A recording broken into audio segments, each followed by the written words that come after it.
छत्तीसगढ़ में कोविड को लेकर एक बड़ी खबर सामने आ रही है। आपको बता दें कि छत्तीसगढ़ में मंगलवार को कोविड के 4 और नए मरीज मिले हैं। इनमें से 3 मरीज रायपुर और 1 मरीज बिलासपुर से है।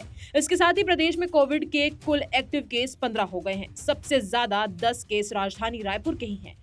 इसके बाद दुर्ग में 3, बस्तर और बिलासपुर में एक मरीज। रायपुर में मंगलवार को कोविड के 3 और नए मरीज मिले थे। इससे पहले पिछले 2 दिनों में 7 नए पॉजिटिव केसेस आइडेंटिफाई किए गए थे। इनमें से किसी की कोई ट्रैवल हिस्ट्री नहीं थी। 10 में से 9 मरीजों को होम क्वारंटाइन किया गया है, तो वहीं एक का निजी अस्पताल में इलाज चल रहा है। इसके अलावा 2 मरीज रिकवर हो गए हैं, यानी अब 12 कोविड के केस सिर्फ रायपुर में ही आ चुके हैं।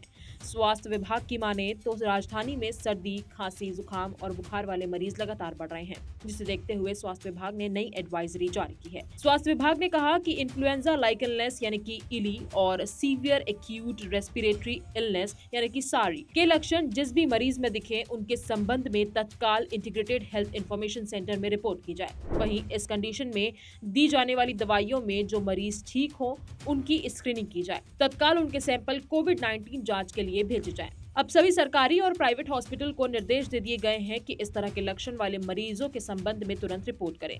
जरूरत पड़े तो जीनोम सीक्वेंसिंग के सैंपल एम्स रायपुर भी भेजे जा सकते हैं। वहीं मेतारेनों के माध्यम से समुदाय स्तर पर ऐसे लक्षणों की रिपोर्टिंग सुनिश्चित करने पर जोर दिया गया है। इसके साथ ही अस्पतालों में जरूरी दवाइयों और सुरक्षा उपकरणों की उपलब्धता सुनिश्चित करने के निर्देश भी दिए गए हैं।